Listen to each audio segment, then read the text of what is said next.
Well, good morning, everybody. Happy Saturday. You're listening to the RepcoLite Home Improvement Show, sponsored by Benjamin Moore. And this week, I've got kind of a special episode planned. You know, most of the time, most weeks, we cover a relatively wide variety of different topics. But this week, I'm playing just a long conversation that I had with Drew Anderson from Hormel Academy of the Trades in Grand Rapids. Now, I know Drew a little bit from church, and when I saw something on his Facebook page recently talking about the importance of the skilled trades, I was super pumped to talk to him about all of that on the show. So today, that's what I've got for you. A long conversation about the value of the trades, about the value and dignity of work, work itself. If you've got young people in your life, whether they're your own kids or maybe nephews and nieces, maybe grandkids, whatever the case, there's a lot of good stuff in this conversation. So with all of that out of the way, let's just jump in. Drew, thanks for being here. Dan, thanks for having me on. Greatly appreciate it. Yeah, I'm excited to talk about this. And, you represent a school helping, get young men trained, and we're going to get into that. But the conversation that I want to have is actually bigger than just any particular school. I want to really celebrate and dig into the trades and why they matter more than ever, right now. And I guess to get us started, let's just jump in with this. Why are you so passionate about the trades? Why do you think this work matters so much? For me, it's got a deeper meaning. I come from my great grandfather was a cabinet maker when he came over to the United States. So there's a personal connection there. And in my family, though my grandfather and my father and myself were not directly tradesmen, but we were always men that worked with our hands. And so that was always passed down, and that was just so important. And that's why I'm passionate about it. I also have, 3 children that right now that I want to pass that on to. And it's just so important right now because one, we have a crisis of people in the trades, but a crisis in character of work, crisis in the character of men, and people that simply just don't know how to use their hands. And it's really unfortunate because I really think we were made to do that. Yeah, completely agree. Your great-grandfather, he was a cabinet maker and passed the importance of working with his hands, passed that on to your dad passed that on to you. As you're growing up, what kind of things were you doing? What kind of little jobs were you tackling?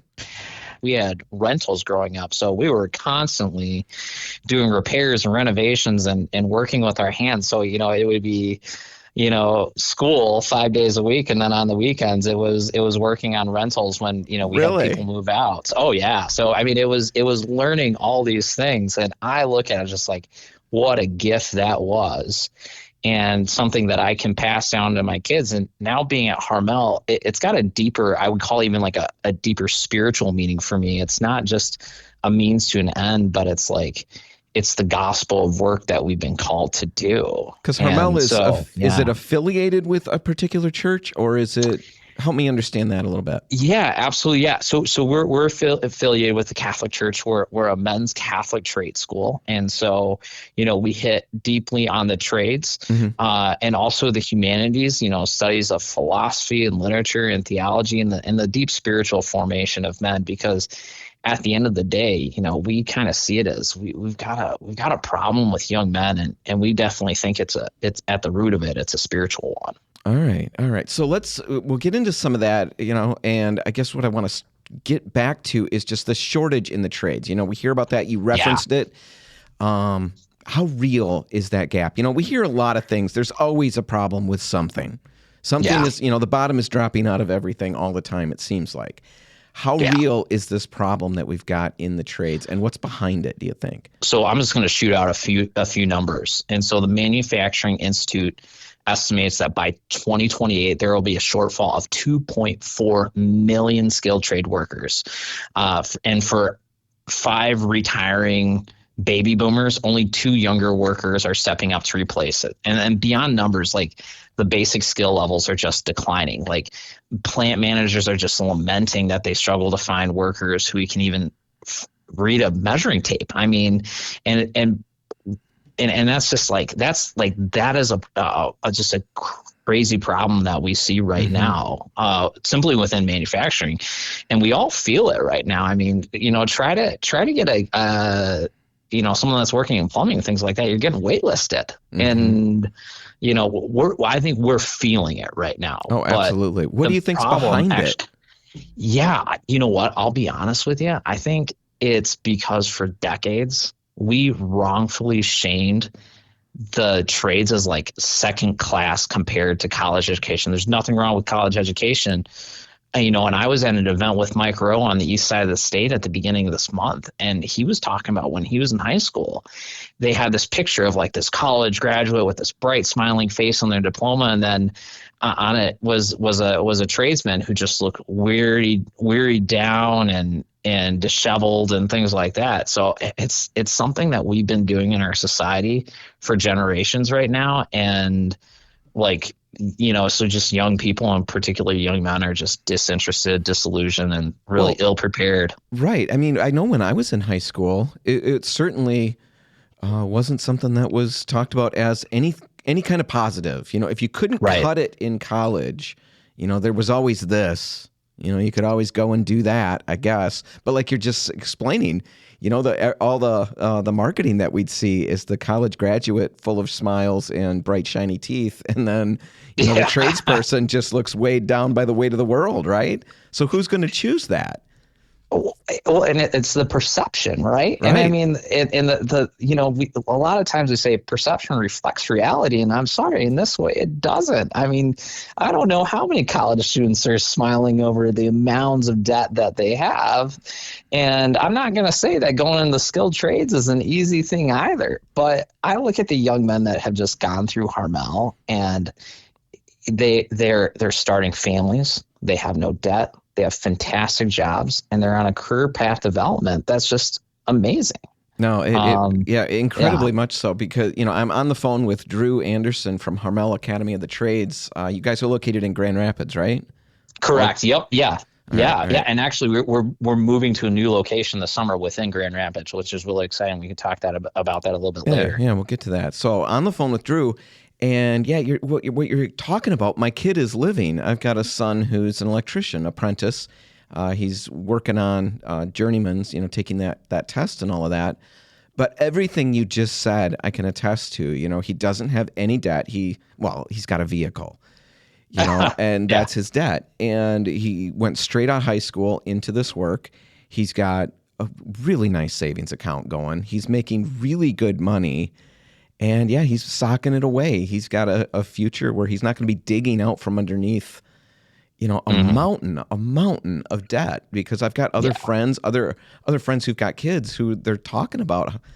It's monumental how much debt they're going to be digging out of, and how many years they're going to be working just to pay for that. Now, that's not to say that college isn't, like you said, everything you said. College is a path for a group of people. That is the way to go. I went to college. I don't have any problems with that, but this is certainly something that it should certainly be considered. The work is needed, the jobs are out there, and they pay well. Right. It's not anything like what I was presented in high school. Right. And I mean, I'll tell you, we'll talk about this a little bit later too, is the trades have changed, and they're gonna, and we'll talk a little bit later on of just how much they've changed since the time we've been in school, and what the future is looking like. And it's looking really bright right now for trades. But we're in this crisis right now that for decades, we've made it second class, even third class. And we didn't see it as an equal opportunity for people, so. Do you think it's coming around? Are we starting to see it turn? I know Mike Rowe, you mentioned him earlier. Yeah. He's made the last, I don't know how many years, this has really been something he's been driving home. Do you see a change coming? You know what? I can. I see it with our men at Hormel Academy all the time, but it's going to take a larger change than just like creating trade schools and incentives. And that hits to like a second crisis, as a crisis of character. And the hiring standard right now, Dan, is it's so painfully low.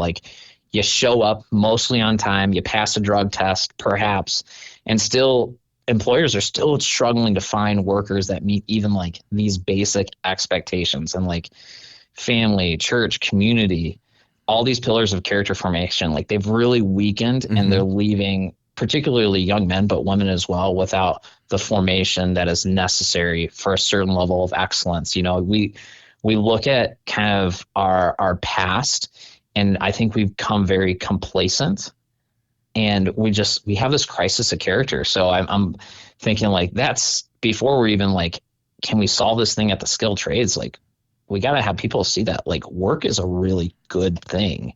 It's not just something that we have to drudge about on. It doesn't mean it's not hard, but it's good. Well, dig into that a little bit. Why is it so good? I mean, there's a million reasons I can say that, but you're living in this world. You're preaching this message. So, hey, run with it a little bit. Yeah, absolutely. Well, I mean, for me, just, I'll go into the religious aspect a little bit, but I think it can really speak to everybody, is like, we were made for a purpose. And as a Catholic, like, I believe that we were made for work. Work isn't bad. Work was good. But the pain of sin is like toil in work, right? Like, I'm not going to say every time in work is, oh yeah, it's just amazing. And I always remember my dad saying like, hey, if you love what you do, you'll never work a day in your life. I'm like, well, no, you'll work. But I think it's like, we were made for it. And I think why we're struggling as a society is we've failed to see what we were made for. And I think work is just such a good thing, but we live in a society today in which the aspects, the character of work are just not valued. And it's kind of like, I want to apply it to like running, right? Like, I mean, I'm not like the biggest runner. I don't love running. There are other things that I love. But I hate running, Drew. I only run if I'm being chased. And even then I've got to decide if it's worth it. But you talk about like some of these people, they experience a running high, and you can say like, oh man, like you got some people that were really made for that. I firmly believe that every single person has been made to work. And I don't mean like subservient work or things like that, but like the dignity of work. And that's probably what kind of cultivates this crisis of character in work, is people don't see the dignity in work. Like, we saw the trades as like second class, and it's like, oh, if you're a trash man, like, I mean, how many times maybe that, I don't know if you heard of this in high school, but like, we get jokes from like teachers, people that we look up to, and they're like, oh, if you don't do well, you're going to have to say, would you like fries with that? And it's just like, we've lowered the dignity of work. Every person that's doing a job is doing a great service to our society, and we have to recognize that. Well, and I think it's so interesting. Yeah. You hinted at, and then you didn't go completely into it, but you said the trash man or whatever. That was literally what nobody ever said the fries thing to me, but it was always, you're going to have to pick up garbage. If you don't get this figured out and get to college, you're going to end up picking up garbage. Well, thank goodness we've got people that pick up garbage, right? Yeah. I mean, there's still incredible importance and value to that. And, like my kid with the electrical work, you don't always think about that as, dignified work and important work until you need it. And then all of a sudden you realize how important this is, and how glad you are that you've got people who take care of all of those things, your furnaces and your car, all of these things. And in fact, what happens to me, I'm assuming it happens to most of us out there, is we didn't think about that work, back when we were making the big career choices and, we went to college or whatever we did. And now I'm thinking, oh my goodness, if I had just figured out how to fix a car, do you realize how much money I would have saved myself? Or if I figured out how to do plumbing, or if I, now I can do some of those things still, but my kid has specialized in it, and man, he is helping people out left and right, I mean, right. And whether he's being paid for it, whether he's bailing my parents out on a weekend or whatever he's doing, he's feeling great about it. Like you said, the dignity of it and the value of it. A weekend where I sit around all weekend long, it's rainy, it's dreary, I'm lazy, whatever it is. Yeah. By the end of that weekend, I've sat around. I don't necessarily usually feel very good about myself. The weekends where I've gone out there and I've laid patio blocks or something, I'm sore. I'm completely hunched over because my hands hurt, my back hurts. I'm a mess, but I feel great because I've been out there working. There is something really true about what you're saying. I'm gonna say, we talk about the runner's high. That's the workman's high. And I think everybody feels that. Mm-hmm. No, like we talk about painting houses, painting rooms, painting that accomplishment. It's not just the accomplishment of what you've made. I mean, that's a big part of it. But just having done the work and knowing that you can accomplish it, that you've figured out whatever it was that you maybe didn't know. That's what my kid's having. That's the thing I love about the trades that I think is completely, it makes me so annoyed, I guess is the right word, with all of the prep that I had in high school and stuff leading up to college, that the idea that the trades, like if you want to learn, you go to college. If you want to just do something, I guess you go into the trades. My kid is learning nonstop. I mean, every single job he goes to, there's something new happening that he's got to figure out and problem solve. His brain is incredibly active, and he's constantly figuring out new things. You're learning all the time, and there's so much value in that. Well, and Dan, both you and I work, and we learn through our work. And I'm going to do a shameless plug for RepcoLite. Is I've gone into RepcoLite, and I love going in there because I'm talking to somebody who's passionate about paint. I can start having a conversation. I can start answering these deeper questions, and this work isn't below or beneath me. Like, it's like I can talk about it, and it's just so great to be with people that are passionate about what is important to me in that moment. In that moment when I'm at RepcoLite, like it's about getting the right paint, but it's more than that. It's about doing the job right. Like, I mean, that's why I love like your minutes with RepcoLite, because I'm like, oh man, next time I'm going to do that. Like, because a lot of us just like hop into doing the work, and then we don't realize all the what's really needed to be done. Oh yeah, absolutely. I think that's a really good point. It's easy sometimes to think about my time in the store. I was working a store at RepcoLite for about 10 years. I was going to be a teacher and then a pastor, and then I ended up working in the paint store. And it was easy to think in the beginning that what I was doing was not important work. And yet, as I started to realize, as the years went by, I realized it was important. I'm not just selling you paint. I'm selling you or helping you through a project, helping you through something that you're not familiar with so that you can get to spending time with your family or enjoying your home or whatever. There's a bigger dignity to it. And I just love that aspect of it. Every trade out there, everything that we do, there is dignity in it. You just got to sometimes look a little harder. Well, yeah. And I would say, I mean, and we're just looking beyond the jobs and trades. I mean, any job, there's that great thing of, putting that. And if we see, actually, we have a for a formation for our men, we actually have a part where we talk like throughout our theme of our first year, we have this class called Work as Service. And that's the thing. If we look at our work, not as an ends to a mean, but as what we're called to do, called to serve, it's so much more fulfilling. It's really the work itself is not changing in the tangibles, but like it's the spiritual side of it, how we look at things. It's like that can make a huge change. It's like being a parent, I probably do the same things that a lot of other parents do, but man, I love being a father. I love being a husband. And it's not because I'm doing something radically different than other husbands and fathers. I really think it's a mindset. And that's what I think we need to look is we need a mindset change when it comes to the skilled trades, when it comes to work. And I think honestly, the biggest problem, Dan, is we have just these young men that have lost like what their meaning is. And it's really bad. Like we're seeing workforce participation rates among young men are like just collapsing. Like there's just this really aching question that these young men have. And like, they're asking like, why should I care at all? What is the age when you talk young men, what age are you talking? What constitutes young men? Yeah, I mean, we could say I would go like high school all the way to like men that are hitting like their 30s. At Hormel, we serve men that are post secondary, so right after high school. But honestly, Dan, I mean, you've got kids, I've got kids. It actually starts when they're really young.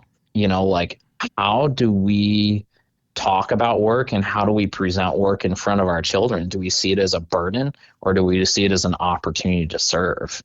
And that's really it. So I think it starts at a very young age, especially Right. for young men. Well, Yeah. right. And like you mentioned, you were brought up in it. Yeah. You were constantly dragged into the, you guys had the rentals and stuff like that. I know my kids, they all talk about all the different projects that we tackle around the house that they tag along with and help with. And sometimes they did not help very well, but they were there anyway. Yeah. They have the common, I think it's common. I hope it's common. The story about the flashlight, holding the flashlight, Yeah. how a Yep. kid Mhm. can't do it.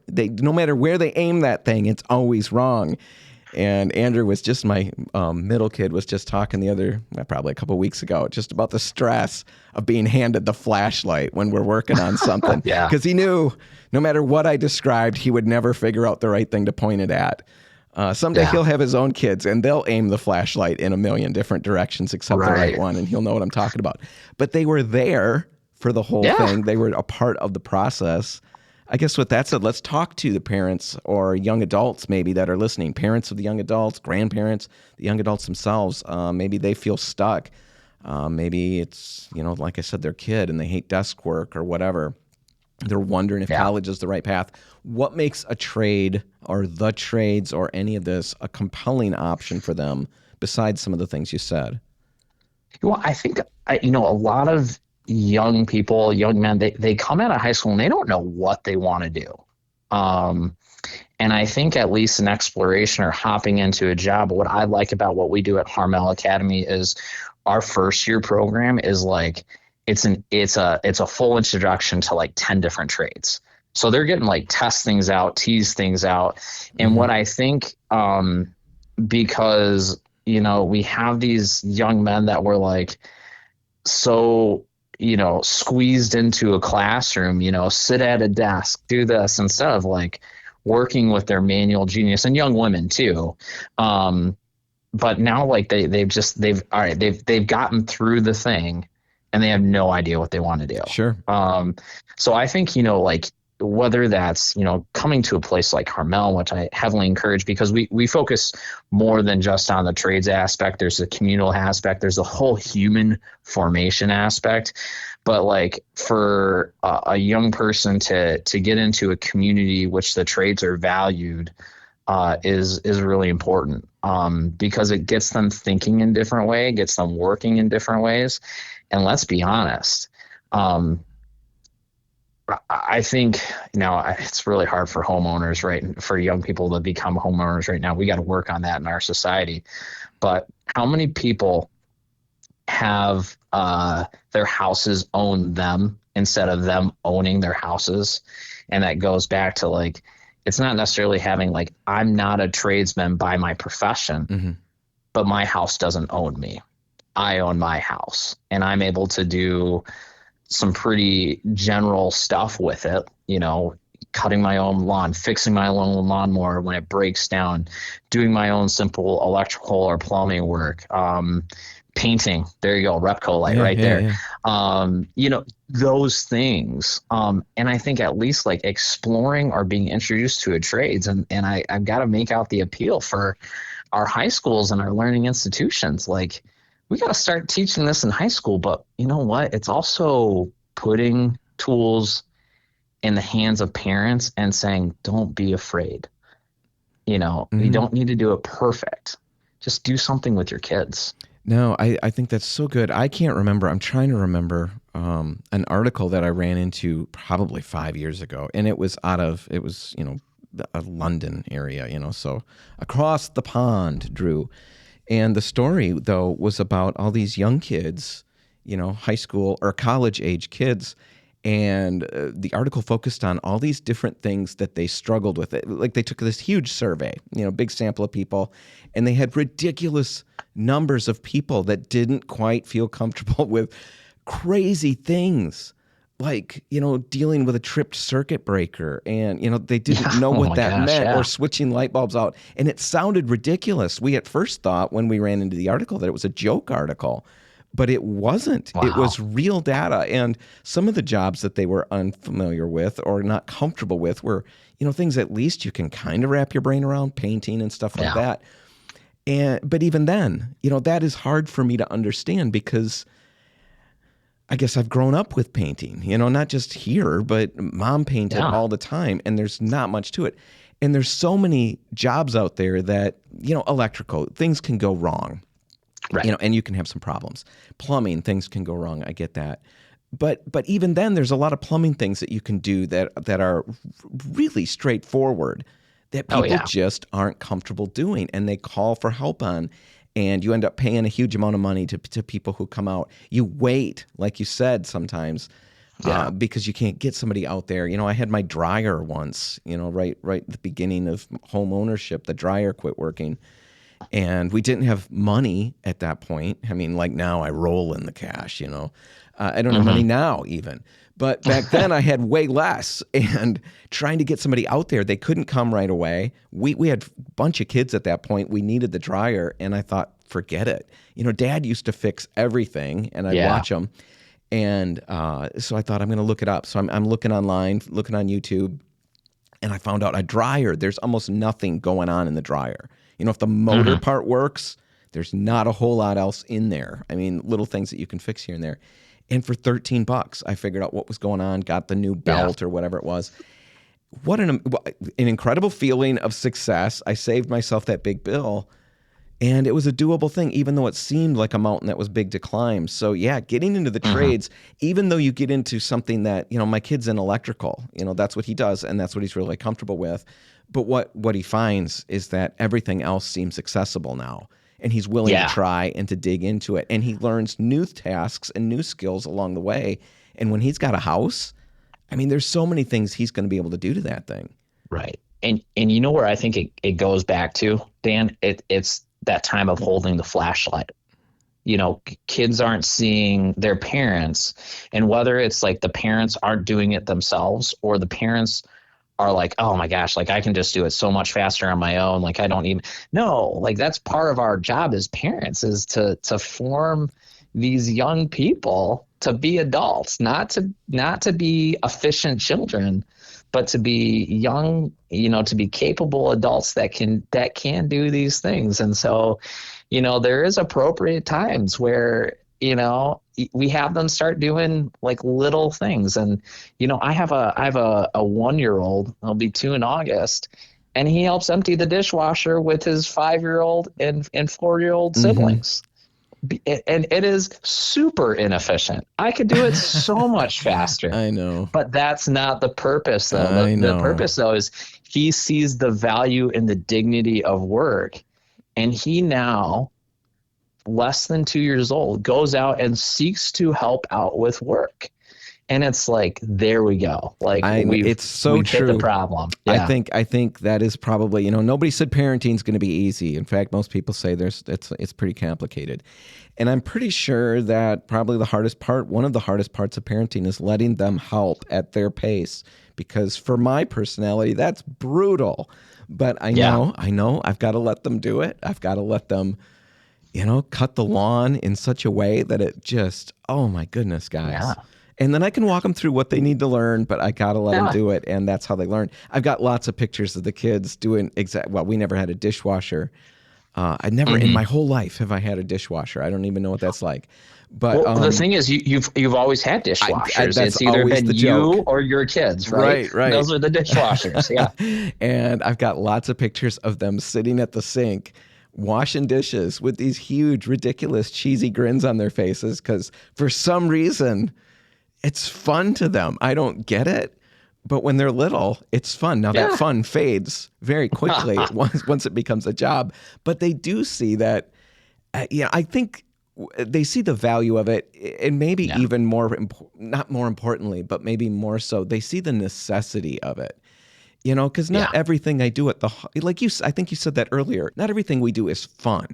It's not like I get all giggly when it's time to clean the dishes. That's not how I am. But I do know the necessity of it. The kids know the necessity of it. The house needs this to keep running. Right. And And the goodness of that. And the value of the clean dishes, the value of an organized place, and what all the Yeah. good things that come from that. Lots and lots of good stuff. Yeah. At Hormel Academy, you've mentioned it, you've talked about it, you're training young men in the trades with a unique approach. You've kind of hinted at that. Give us a quick snapshot. What's the heart of what you're doing out there?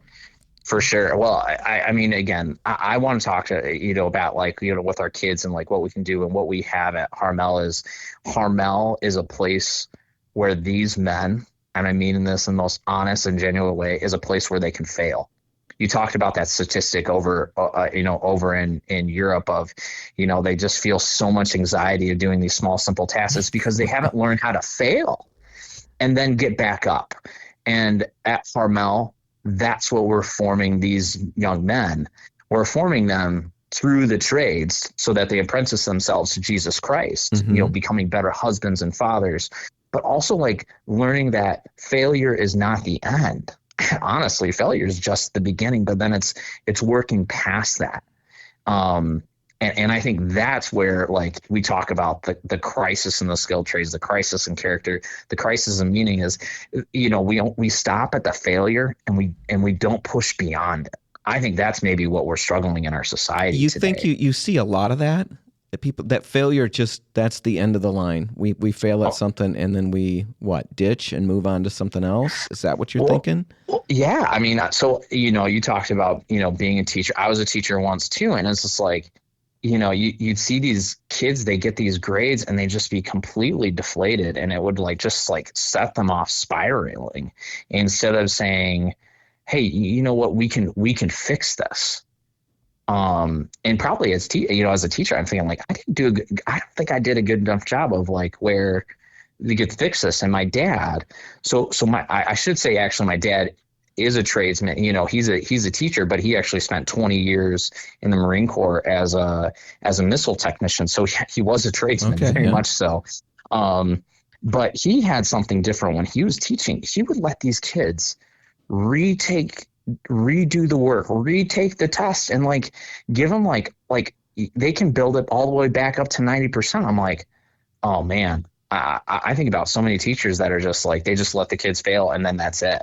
That's the end. Nope, you messed up, you're done. It's like, no, that's not it. Right, but that's so much life. I mean, last week on the show, or a couple weeks ago, I don't know when this interview particular conversation is going to air, but I was talking about wrong colors, painting a living room. I painted a living room, and wasn't sure when I got done if I had the right color. And at the very, we walked through a bunch of things you can do and all of that to work through those situations if you find yourself in that situation.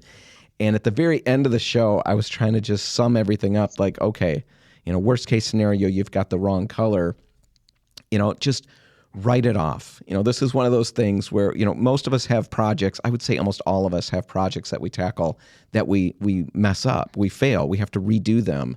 It's not the way we wanted. This might be yours, that particular color thing. It might be mine. I might need to just buy into, I've got to repaint that one and move on. I'll learn my lessons and move on. That is life, is just nonstop failing at something, figuring out why you failed at it, or not succeeding as well as you wanted to, figuring out what went wrong, where you dropped the ball, learning from that, and moving on. And yet I know for a fact everything you're saying is true, that people get frozen by the idea of failing. And sometimes they're frozen so badly they don't even start something because they're afraid they're not going to be able to take it to the hoop, or whatever, sports analogy you want to make. And yet that's just so unrealistic in most things. Yeah. We have to fail. That's how we grow, how we learn, how we pick ourselves up and keep moving. We can't let the perfect or the ideal be the enemy of the good. And we do that so much because we have this idea it's either perfection or nothing. It's just what have we built? That's no, we go and we build, we continue to build. I mean and when we persevere and we push through, it's, and think if you just fail in the small ways, in the bigger ways, you're going to be just fine. Mm-hmm. Because you'll reiterate those. Hormel Academy has been around for 5 years, And we haven't done everything perfectly. We've actually learned a lot from our mistakes, but we keep on going and we keep on reiterating. And I think we've actually come up with something pretty amazing because we didn't stop. Well, because we kept on going. Right. And I do think that's really completely true, where you run into sometimes it's the failures that end up producing, after we go through the work of dealing with that failure and adjusting to it, we end up with a better result than we might have had right from the bat, right off the bat with our original plan. So failure shouldn't be something that we freak out about and run away from. So let's say somebody listening is, pumped up, inspired, or curious. They want to dip their toes into the trades or just learn enough to tackle some projects at home. Just, you can't run them through a whole game plan for life. But what's one practical step they could take today? Well, I mean, if they're gonna paint, I mean, Mint with RepcoLite is where I would start. Yeah, there you go. There you go. You know how to do this. You've done these kinds of things before. Yeah, there you go. A little shameless pitch in there. Yeah. But seriously though, no, it's picking up these little things, and it's starting small. I think people we talk about that failure. It's like, because people try to do like this big colossal thing, and they're gonna fail. And they're going to fail hard. It's like, okay, start out with something small. If you don't know how to drive a nail or screw or screw a screw, like, just practice. And part of the problem that we have, Dan, is like, people are not connected with each other. Like, talk with somebody that's just a little bit of a level up ahead of you, and see if you can offer a hand. Or just learn, or just do something. I mean, YouTube's phenomenal, but even then, it's like, all right, get the right size project. For me, Dan, like I hadn't had a lot of, like, my father-in-law. He's a total gearhead. He's actually a tradesman. Mm-hmm. He did a lot of stuff within manufacturing, but he loves cars. I mean, and he's so good with them. And for early on in my wife and I's marriage, I would hand off the car to him and his buddy who's a mechanic, and they'd take care of it and be great. And now I'm seeing, wait a second, I'm not going to be able to teach my kids some of these things. So I need to hop in there and do these things. So it's just, one is connecting with someone that knows something and build up a great relationship. So I would honestly, I'd start with connecting with a human being. That is probably the best thing I think can happen. No, I really like that. And, specialty stores. I mean, if you don't even have somebody in your life, specialty stores that really specialize in whatever they're doing, there's people there who know what they're talking about, and they care. They care about it. But find those people, because, sometimes, I don't know, it depends on the personality. Some people don't think about it. I always think, oh, this is going to be intrusive. They're not going to want me around. It's going to be annoying to have me sitting there watching everything. Most of my experiences with people who know how to do stuff and you express an interest in learning it, they're very excited to share the info. Oh, yeah. It's kind of it's near and dear to their heart. I'm assuming that your father-in-law doesn't get annoyed at the thought of you hanging around. He's probably excited to show you all these different cool things that he knows, and you pick it up along the way. Yeah, it's real. I mean, we have, so like every Monday night, we actually have like our family dinner. And so like my in-laws come and my sister-in-law comes over and any, my wife's grandmother comes over. They're all from this area. And I love it because like I can say, hey, Randy, hop into the garage with me. Like, I want to ask you this question, or hey, hop outside. And it's such good for like our relationship. I mean, I love my father-in-law. Like I think about some people that they hate their in-laws. I'm like, that really sucks for you, because I love my in-laws. He's fixing your cars. He's showing you all this stuff, and he's showing me. Yeah, you connect too. Yeah, and I think that's probably maybe where we see this crisis is everybody wants to just, they want to kind of stick with their own generation. I think like intergenerational part too. That's part of it is, and not to say that. I've learned, Dan, you know me, I worked in a church before, and I learned so much from the young adults that I would be with and I'd mentor. I took so much from them, and they took a lot from me. So that's that relationship is really key and crucial. No, right. And it's all across all different generations because like my kid, like I said, he's got all this electrical knowledge and it's amazing what he's picked up and what he's comfortable doing. He's talking about his buddies at work and they're drywalling house, they're buying houses up, and drywalling them and all these things that they know how to do that they're really comfortable doing. I know how to drywall. I know how to do that. But I'm blown away that people that age know way more than I've picked up over the years of doing it. So if I want to get some tips and tricks, I don't have to necessarily go find somebody older than me. I can actually, it's across all different generations. I can go find those younger guys and oh my goodness, the stuff they know. Oh, and yeah. It's amazing. I just connect with people. I think that's really smart. Last thing I got for you is where do you see trades, everything heading in the next decade or so? What do you see coming? Do you think we're going to round the corner on this thing or is it going to get worse before it gets better? I think it's going to get a little worse before it gets better. But I am an optimist, so I think I'm optimistic. Like, we're going to rise to the occasion. And I mean, right now we're in the midst of a lot of things going on in the world, but one of them is a strong desire for people to see manufacturing returning back to the United States. Across the aisles, across political spectrums, these things, like, people want to see this. And so that is really exciting. And I alluded to earlier, like, the trades now were not necessarily like the trades back then. Like, some of these shops that I go into, I mean, Dan, it is just wow. Like, it is incredible. The technology that's being used and the knowledge and the infrastructure and things like that. So it's the trades are not that, like, when Mike Rowe would talk about, like, a guy that's just down on his luck and, well, I guess I'll just do the trade. No, actually the trades are, I mean, you talk about it, like, that is where we're going to see a lot of investment go towards. And I see that within the next decade. So I would tell people, hop on the train right now. Hormel Academy, we still focus on it. We have a 2nd-year program that's geared towards manufacturing. And man, that what these guys learn and what they're able to do in the shops that they're in, I mean, it is incredible. And it's just, it really is exciting. But even within, like, plumbing, electrical, these things like that, I mean, it is fascinating to see the tools and technology that is using. It is so cool. Like, it is so cool. It's amazing where things going. It's really positive. It's really hopeful. And definitely if you're, on the fence, you're a young person on the fence, thinking about college, thinking about, the trades, which one, dig into it a little bit, do some digging, and just realize the jobs are out there. I mean, they are just clamoring for work. The money is good.